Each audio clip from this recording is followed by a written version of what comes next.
Assalamualaikum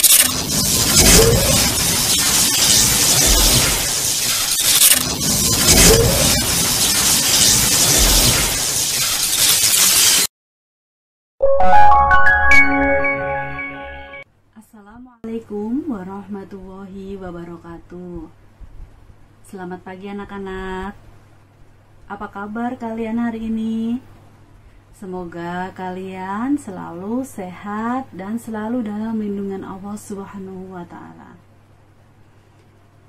Hari ini kita akan mulai belajar secara daring ya. Belajar dari rumah. Jadi nanti Miss Intan akan berikan beberapa video pembelajaran, kemudian kalian akan menyimak dari video pembelajaran tersebut. Kemudian Miss Intan juga akan memberikan rangkuman materi. Nanti kalian bisa belajar dari rangkuman materi itu ya. Nah, nanti juga akan ada tugas dan tes, baik itu di e-learning maupun dari LKS yang sudah kalian terima kemarin ya. Nah, untuk pertemuan pertama ini, marilah kita berdoa dulu sebelum mulai pembelajaran hari ini. Berdoa mulai. Selesai? Nah, pada pertemuan pertama kita ini, kita akan mempelajari tema 1, indahnya kebersamaan. Subtema 1, keberagaman bangsaku. Dan untuk video kali ini Miss Intan akan mengajarkan atau memberikan materi dengan 3 muatan pelajaran. Yang pertama adalah bahasa Indonesia, kemudian yang kedua adalah IPS, yang ketiga adalah PPKN. Oke, kita mulai ya nak. Sudah siap belum buku tulisnya? Nah, nanti kalian bisa sambil mencatat hal-hal penting apa yang perlu kalian catat. Oke, kita mulai. Kalian tentunya sering kan membaca buku? Sering membaca cerita pendek, dongeng, dan lain sebagainya. Pasti yang suka membaca tahu kalau dalam suatu bacaan itu terdiri dari beberapa paragraf. Nah, nanti contohnya ya, silakan dilihat paragraf itu seperti apa. Nah, paragraf itu adalah kumpulan dari beberapa kalimat yang memiliki satu ide pokok dan yang lainnya berupa gagasan pendukung. Di sini ulangi ya. Paragraf adalah kumpulan beberapa kalimat yang di dalamnya terdapat satu gagasan pokok serta gagasan pendukung. Nah, kita akan melihat atau kita akan bahas bagaimana sih cara mencari gagasan pokok dan cara mencari gagasan pendukung. Nah, anak-anak, coba perhatikan paragraf yang akan Miss Intan tampilkan ini ya.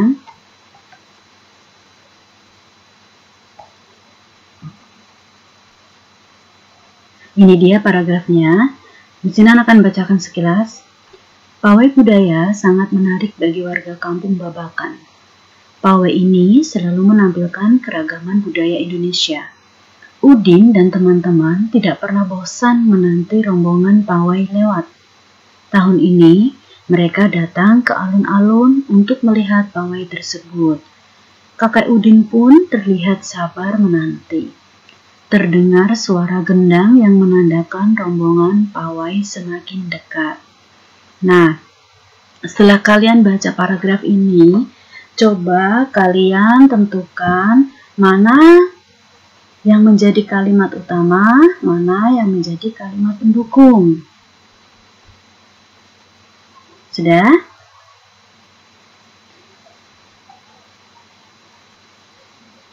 kalimat utama itu bisa berarti gagasan utama ya. Kalimat pendukung juga bisa berarti gagasan pendukung. Oke, sudah belum? Sudah ketemu mana yang kalimat utama, mana yang kalimat pendukung? Kita cek ya. Nah, kalimat utamanya yang mana dari paragraf tadi? Nah, ternyata kalimat utamanya adalah kalimat yang di awal paragraf, yaitu pawai budaya sangat menarik bagi warga kampung Babakan. Nah, sekarang gagasan pokoknya atau gagasan utamanya apa ya? Kalimat utamanya sudah dapat. Sekarang gagasan pokoknya apa? Nah, ini gagasan pokoknya adalah pawai budaya di kampung Babakan. Jadi, kalimat utama itu bisa berfungsi sebagai gagasan pokok, gitu ya. Nah, sekarang setelah kita dapat kalimat utama dan gagasan pokoknya,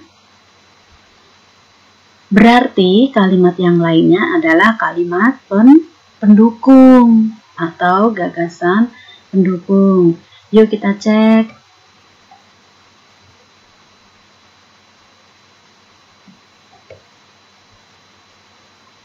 Nah, ini gagasan pendukungnya adalah, gagasan pendukungnya adalah pawai selalu menampilkan keragaman budaya Indonesia.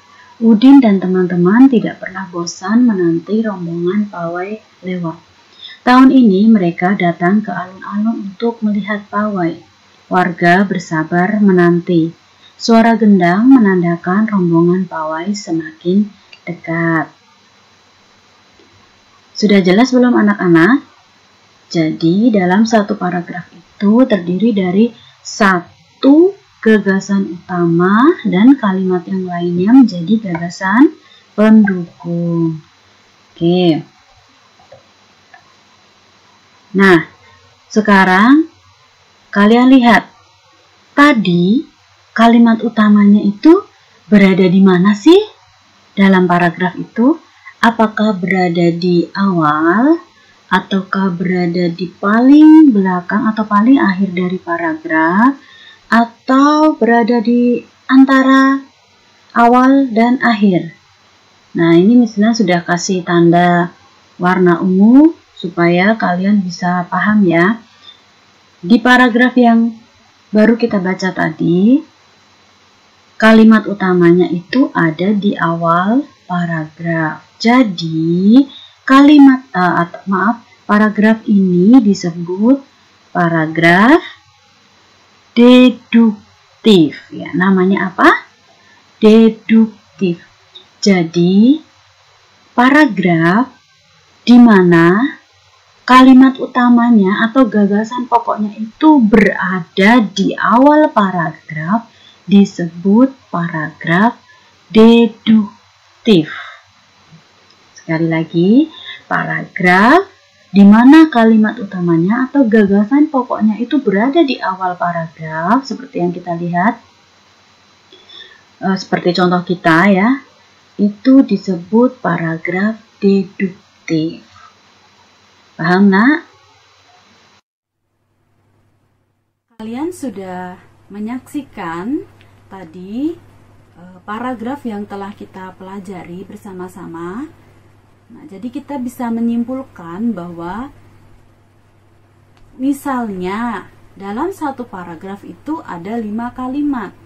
Maka satu kalimatnya itu adalah kalimat utama yang bisa menjadi gagasan pokok dan yang 4 lainnya menjadi kalimat pendukung atau gagasan pendukung. Nah, gagasan pendukung itu fungsinya untuk memperjelas atau menjelaskan apa yang menjadi gagasan pokok. Kemudian tadi juga kita sudah lihat bahwa ternyata di dalam paragraf yang kita bahas kalimat utamanya itu berada di awal paragraf. Maka kalimat yang kita bahas tadi disebut sebagai paragraf deduktif. Nah, jadi kalian bisa simpulkan apa sih paragraf deduktif itu? Paragraf deduktif adalah paragraf di mana kalimat utamanya berada di awal kalimat. Oke, paham ya? Mudah ya untuk mencari kalimat utama dalam sebuah paragraf. Nah, tadi kita sudah membahas tentang paragraf yang berisi pawai budaya. Apa sih pawai budaya itu? Pernah lihat nggak pawai budaya itu apa? Nah, biasanya pawai budaya itu berupa arak-arakan budaya, biasanya jalan gitu ya. Ada beberapa orang yang memakai pakaian dari beberapa ada daerah lainnya. Nah, bangsa Indonesia ini memiliki pulau yang sangat banyak. Tentunya pulau yang banyak itu menghasilkan keragaman yang sangat banyak ya. Kalian tahu apa saja sih keragaman yang ada di Indonesia itu? Yuk, kita bahas apa saja sih keanekaragaman atau keragaman yang ada di Indonesia. Nah, ini dia. Yang pertama adalah suku bangsa, kemudian ada bahasa, ada keragaman agama, dan ada keragaman seni dan budaya. Kita tahu Indonesia itu memiliki banyak sekali berbagai suku bangsa, seperti suku Jawa, suku Madura, suku Sunda, suku Dani, suku Asmat, dan masih banyak lainnya. Kemudian keragaman berikutnya adalah keragaman agama. Di Indonesia ada 6 agama yang diakui oleh pemerintah, yaitu agama Islam, agama Kristen, Katolik, Hindu, Buddha, dan Konghucu. Keragaman berikutnya adalah bahasa. Nah, ini karena suku bangsa tadi yang banyak sekali, maka itu juga berpengaruh terhadap bahasa yang mereka gunakan. Bahasa yang mereka gunakan itu juga berbeda-beda. Misalnya bahasa Sunda, itu biasanya dipakai oleh masyarakat di Pulau Jawa bagian barat. Kemudian ada bahasa Jawa. Kemudian ada bahasa Bugis, itu di Sulawesi Selatan. Kemudian ada bahasa Bali yang biasanya digunakan oleh penduduk Bali. Kemudian ada bahasa Minangkabau, dipakai oleh masyarakat di Sumatera Barat. Kemudian ada bahasa Betawi yang kita tahu biasanya dipakai oleh masyarakat di Jakarta. Dan ada bahasa Madura, yaitu pemakainya adalah masyarakat yang ada di Pulau Madura. Dan masih banyak sekali bahasa-bahasa daerah lainnya. Keragaman yang berikutnya adalah seni dan budaya. Seni dan budaya ini terdiri dari yang pertama adalah rumah adat. Kemudian ada seni tari. Kemudian ada alat musik tradisional. Nah, ini pasti kalian sudah tahu. Ini biasa kita makan ya untuk sarapan, nasi lengko. Nah, makanan ini juga termasuk keragaman makanan tradisional. Kemudian ada permainan tradisional yang digambar adalah gasing. Kemudian ada senjata tradisional. Kemudian ada seni kain. Kemudian yang terakhir adalah upacara adat. Wah, ternyata banyak sekali ya keberagaman di Indonesia. Ada keberagaman suku bangsa, ada keberagaman bahasa, ada keragaman seni dan budaya, ada keragaman agama. Nah, tentunya karena banyak sekali keragaman, maka hal itu bisa menimbulkan banyak permasalahan di Indonesia. Namanya orang berbeda, pasti berbeda pendapat, ya. Banyak sekali hal-hal yang bisa menimbulkan permasalahan dan yang nantinya akan menjadi kehancuran bangsa Indonesia. Nah, untuk itu, Miss Ina nanya deh, cara kalian untuk menyikapi keragaman itu bagaimana? Misalnya kita dalam satu keluarga saja, antara ayah, ibu, adik, kakak, itu pasti memiliki karakter atau ciri yang berbeda-beda. Nah, bagaimana supaya kita bisa hidup rukun, berdampingan dengan segala perbedaan yang ada pada masing-masing orang? Ada yang bisa jawab? Bagaimana? Nah, tentunya dengan menjaga persatuan dan kesatuan. Ya. Bagaimana caranya menjaga persatuan dan kesatuan? Nah, kalau persatuan dan kesatuan itu kita harus mengutamakan kepentingan umum daripada kepentingan pribadi. Seperti, coba misalnya nanya, kalian sudah pernah lihat simbol atau lambang negara kita? Apa coba? Burung Garuda. Nah, di dalam kaki burung Garuda itu kalian pernah menyaksikan nggak?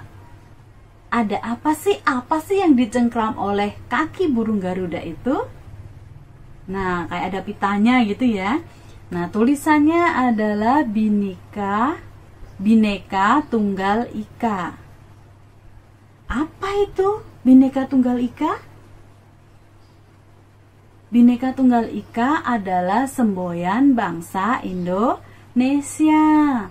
Ada yang tahu artinya? Apa coba artinya Bhinneka Tunggal Ika? Pinter. Bhinneka Tunggal Ika artinya walaupun kita berbeda-beda, tetapi kita harus tetap satu ya. Nah, caranya bagaimana supaya kita menjadi satu, tidak gampang dipecah-pecah? Caranya yang pertama, misalnya di lingkungan sekolah. Lingkungan sekolah kan kalian temennya dari berbagai daerah gitu ya. Nah, kita tidak boleh membeda-bedakan teman. Ada yang dari suku Sunda, ada yang dari suku Jawa, ada yang bahasanya Sunda, ada yang bahasa Cirebon, bahkan barangkali ada yang di luar dari Pulau Jawa. Nah, itu kita tidak boleh membeda-bedakan teman. Mau dari manapun, kita adalah teman. Oke. Kemudian yang kedua, apa? Bagaimana ketika ada teman yang berbeda agama? Nah, kita harus menghormati kan? Ketika ada teman kita yang Muslim sholat, ya kita hormati, beri dia waktu, beri dia tempat yang baik untuk melaksanakan ibadahnya. Ketika teman kita non-muslim misalnya mau pergi ke gereja berdoa, ya kita beri kesempatan dengan tidak mengganggunya. Paham nak sampai situ? Insya Allah kalau kita saling menghargai, saling bertoleransi kepada orang lain, maka tidak akan menimbulkan perpecahan. Ya. Sampai sini paham ya? Jadi untuk menyikapi keberaneka-ragaman yang ada di Indonesia itu, kita harus memiliki sikap atau rasa persatuan dan kesatuan. Kita sama-sama satu bangsa. Kita dalam satu wadah NKRI, Negara Kesatuan Republik Indonesia. Jadi kita harus saling toleransi, saling mengerti, memahami perbedaan dengan yang lain. Oke, sampai sini video pembelajaran kita hari ini. Nanti untuk subtema 1 muatan pelajaran IPA dan SPDP akan Miss Intan tayangkan di video yang kedua. Tetap semangat belajarnya ya. Jangan lupa selalu menjaga kesehatan. Jangan sampai capek. Istirahat yang cukup, makan yang bergizi supaya kita selalu sehat dan dijauhkan dari pandemi COVID-19 ini. Stay home, stay healthy. Wassalamualaikum warahmatullahi wabarakatuh.